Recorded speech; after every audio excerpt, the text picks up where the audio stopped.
예수 그리스도의 종이요 야고보의 동생인 유다가 부르심을 받은 사람들, 곧 하나님 아버지께서 사랑하시고 예수 그리스도께서 지켜주시는 이들에게 이 편지를 씁니다.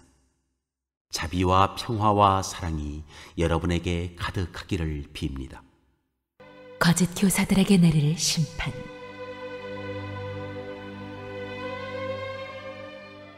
사랑하는 여러분, 나는 여러분에게 우리가 함께 가진 구원에 관해서 편지를 써보내려고 여러 가지로 애쓰고 있었습니다. 그러던 참에 나는 이제 여러분에게 성도들이 단번에 받은 그 믿음을 지키기 위하여 싸우라고 권하는 편지를 당장 써야 할 필요가 생겼습니다. 몇몇 사람이 몰래 숨어들었기 때문입니다. 성경에는 그들이 받을 심판을 옛날에 미리 적어 놓았습니다. 그들은 경건하지 못한 자들로서 우리 하나님의 은혜를 방종거리로 만들고 오직 한 분이신 지배자요 우리의 주님이신 예수 그리스도를 부인하는 자들입니다. 훈계와 권면. 사랑하는 여러분, 여러분은 우리 주 예수 그리스도의 사도들이 예고한 그 말을 기억하십시오. 그들은 여러분에게 말하기를 마지막 때에는 여러분을 조롱하는 자들이 나타나서 자기들의 경건하지 못한 욕정을 따라 살 것입니다 하였습니다. 이 사람들은 분열을 일으키는 자들이며 성령을 받지 않고 본능대로 사는 자들입니다. 그러나 사랑하는 여러분, 여러분은 가장 거룩한 여러분의 믿음을 터로 삼아서 자기를 건축하고 성령으로 기도하십시오. 하나님의 사랑 안에 머무르면서 자기를 지키고 영생으로 인도하는 우리 주 예수 그리스도의 자비를 기다리십시오. 의심을 하는 사람들을 동정하십시오. 또 어떤 불의의 사람들에 대해서는 그들을 불에서 끌어내어 구원해 주십시오. 또 어떤 불의의 사람들에 대해서는 그들을 두려운 마음으로 동정하되 그 살에 닿아서 더럽혀진 속옷까지도 미워하십시오. 오늘은 5월 14일 금요일 아침입니다.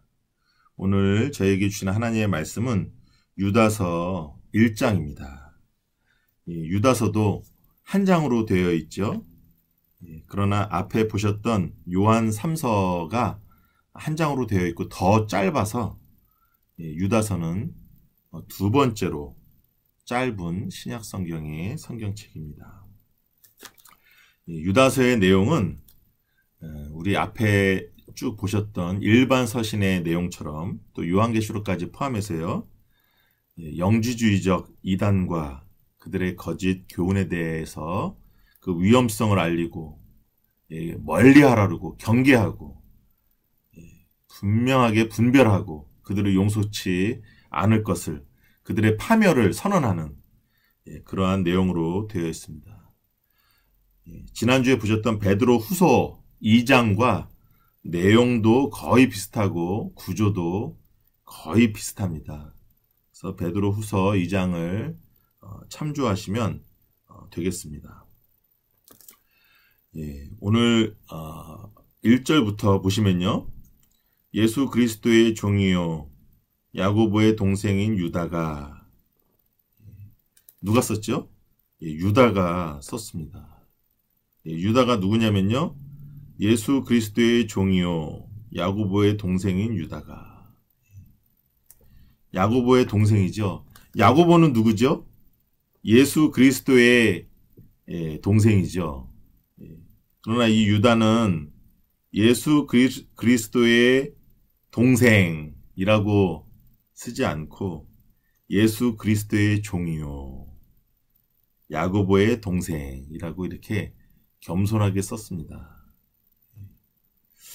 원래 이렇게 유명하지 않은 사람은 정말 유명한 사람의 이름을 빌려서 쓰던가 아니면 그 사람과 친분 관계를 확실하게 드러내야 되는데, 여기 유다는 예수 그리스도의 동생이었으면 동생이라고 확실히 쓰면 되는데 예수 그리스도의 종이요 야고보의 동생이다 이렇게 겸손하게 썼습니다.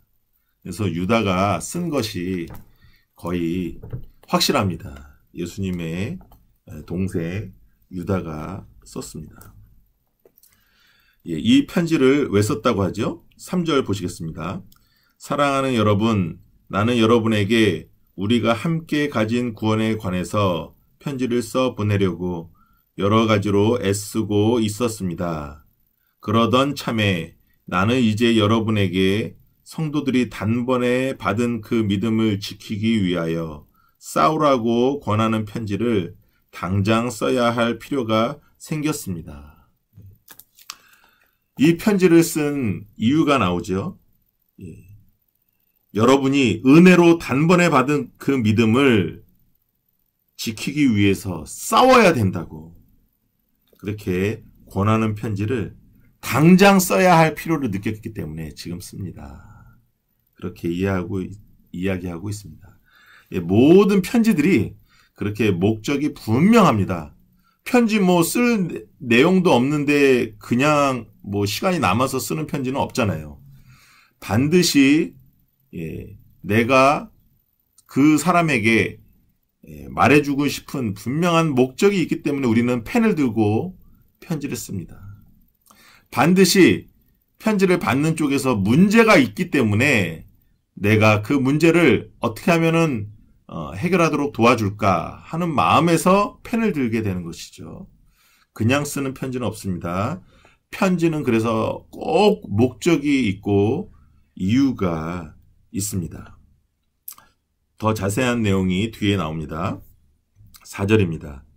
몇몇 사람이 몰래 숨어들었기 때문입니다. 성경에는 그들이 받을 심판을 옛날에 미리 적어 놓았습니다. 그들은 경건하지 못한 자들로서 우리 하나님의 은혜를 방종거리로 만들고 오직 한 분이신 지배자요 우리의 주님이신 예수 그리스도를 부인하는 자들입니다. 베드로후서 2장에 거의 똑같은 말이 나오죠. 우리 하나님의 은혜를 방종, 이거는 육체적인 방종이죠. 방종거리로 만들고 예수 그리스도를 부인하죠. 이 육체는 영혼의 감옥이고 썩어 없어져야 될 것이고 구원의 대상이 절대 아니에요. 구원은 영혼만 받는 거지 육체는 그 대상이 아니에요. 썩어 없어져야 돼요. 그러니까 얼마나 함부로 하겠습니까? 그리고 이미 영혼이 구원받은 사람은 육체를 함부로 굴려도 그 영혼의 타격을 받지 않아요. 구원을 잃지 않아요. 한 번 구원받으면 잃지 않아요. 이런 이야기들이 얼마나 더 사람을 육체적으로 타락하게 만들고 방종에 빠지게 그렇게 하겠습니까? 그래서 하나님의 은혜를 방종거리로 만들고 예수 그리스도를 부인한다. 육체로 우리와 똑같은 육체로 오심을 부인하는 것이죠. 어떻게 거룩한 영이 더러운 육체를 입고 오실 수 있느냐. 이렇게 예수를 부인하는 자들입니다. 그러면서 그들이 결국은 심판받을 수밖에 없다. 하나님 앞에 멸망당할 수밖에 없다. 아주 쉽게 얘기하면은 악담의 악담, 저주의 저주를 이렇게 쏟아냅니다. 그들은 당연히 멸망받아야 된다. 이렇게 교회에 큰 위협이 됐었어요. 이때는 영지주의, 원시 영지주의, 초창기, 아직 꽃도 피지 않은 초창기 영지주의인데도 이렇게 일반 서신들, 바울 서신과 달리 이렇게 일반 서신들에서 한결같이 이렇게 아주 큰, 아주 적대 세력으로 이렇게 묘사하고 있겠습니까? 엄청난 영향력을 끼치고 있고, 사실은 우리 한국교회 지금도 여전히, 이 세계교회에 지금도 여전히 엄청난 영향을 끼치고 있습니다. 그래서 우리가 성경도 잘 배워야 되고, 잘 분별해야 되고, 그렇게 성령의 인도함에 따라서 우리가 살아야 될 줄로 믿습니다. 7절에 보시면요. 그리고 소돔과 고모라와 그 주위의 성도들, 그들과 마찬가지로 음란함에 빠져서 딴 육체를 쫓았기 때문에 영원한 불의의 형벌을 받아 사람들에게 본보기가 되었습니다. 여기서도 음란에 빠져서 딴 육체를 쫓았기 때문에 뭐 동성애 얘기하는 거죠.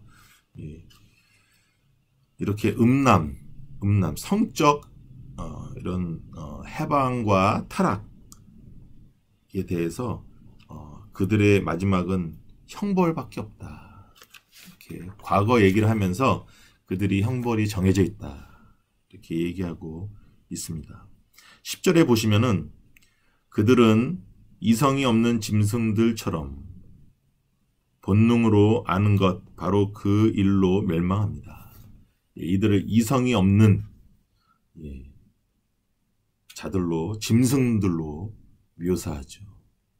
정말 조금만 더 생각하고 하나님의 말씀을 조금만 더 분별한다면 이것이 얼마나 잘못된 것을 알 수 있는데, 창세기 처음에 펴자마자 그 하나님은 이 물질을 창조하시고 자기 형상을 따라 사람을 창조하셨는데 그 물질과 그 사람의 몸을 다 악한 것으로, 다 멸망할 것으로 그렇게 이해하고 있는 거예요. 11절에 보시면요, 발람의 그릇된 길에 빠져들었으며, 발람 얘기가 베드로후서 2장에서도 나오잖아요. 요한계시록 2장에서도 나오잖아요. 유다서에도 또 발람 이야기가 나옵니다. 그만큼 민수기 25장 바알볼 사건은 대단한 사건입니다. 이스라엘의 그 최고 지도자들이 가가지고 단체로 성적으로 다른 민족의 우상 숭배, 예배를 하면서 집단 성적 범죄를 저지른 사건이죠.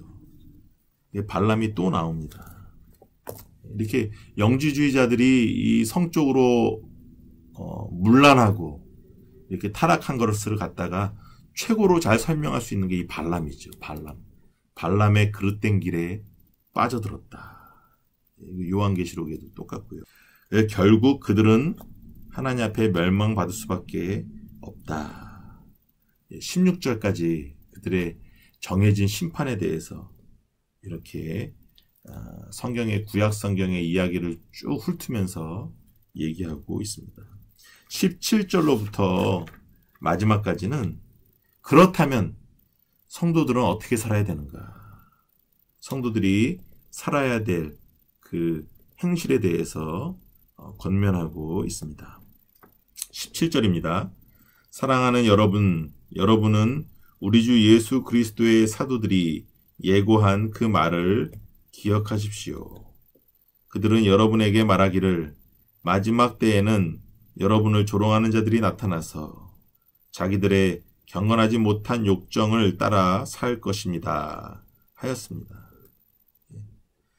마지막 때에는 여러분을 조롱하는 자들이 나타난대요.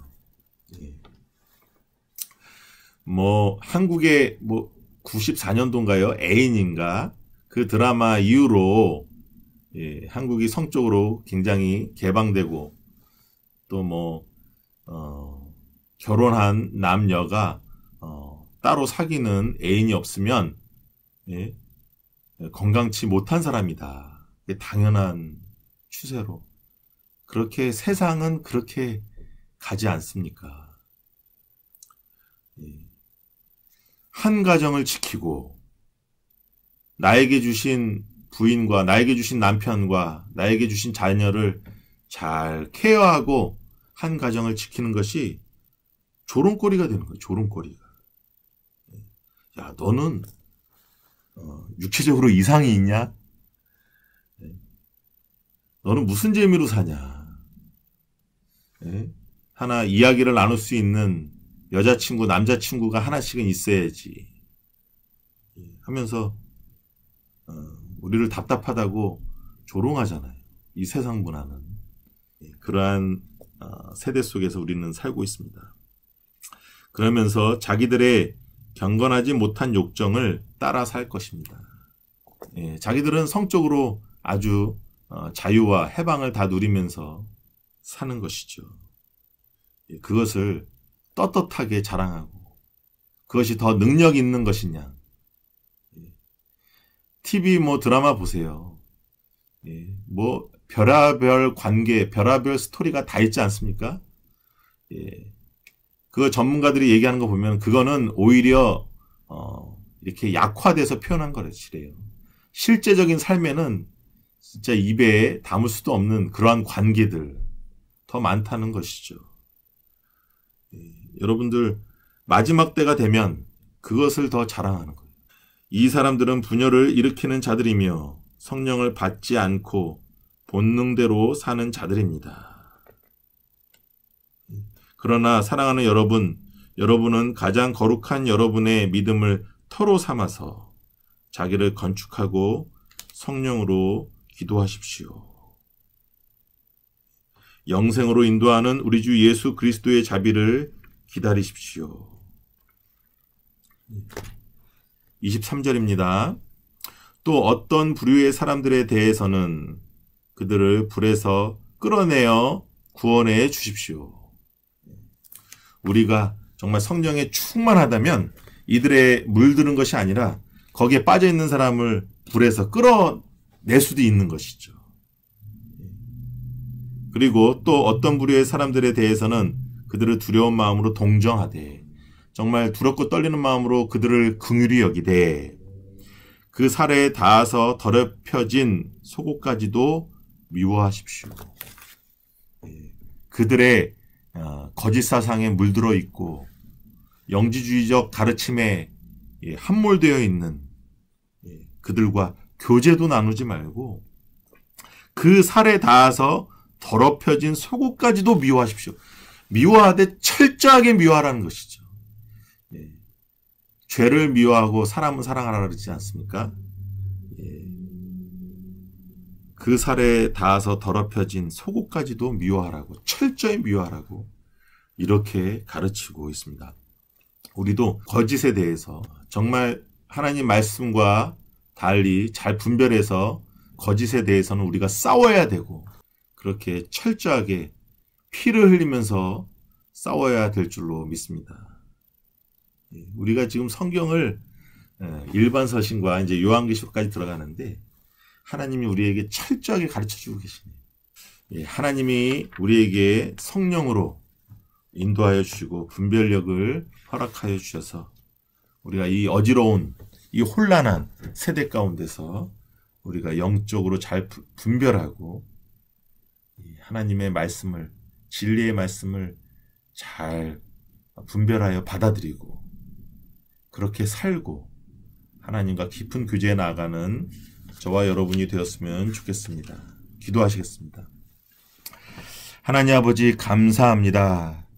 이렇게 일반 서신을 통해서 또 요한계시록을 통해서 교회에 엄청난 악한 영향을 끼쳤던 이러한 영지주의적 이단들에 대해서 그들의 사상에 대해서 이렇게 또 말씀하여 주시고 또 말씀하여 주시고 깊이 깨닫게 해주시니 감사합니다. 지금도 우리 한국교회와 신학에 아주 깊이 물들어 있는 이러한 사상들을 우리가 잘 분별하게 하여 주시옵시고 하나님이 주신 이 육체도 귀하게 여기고 잘 보존해서 우리의 마음에 하나님을 모시게 하여 주시옵시고 하나님이 주신 이 자연을 정말 감사함으로 누리는 저희의 삶이 될 수 있도록 인도하여 주시옵소서. 이 영적으로 혼탁한 이 세상 속에서 우리가 잘 분별하게 하여 주시옵시고 그래서 주님 오시는 그 날에 흠없기를 바라는 마음으로 우리가 살아갈 수 있는 저희들 될 수 있도록 인도하여 주시옵소서. 이 모든 말씀 예수 그리스도 이름으로 기도하옵나이다. 아멘.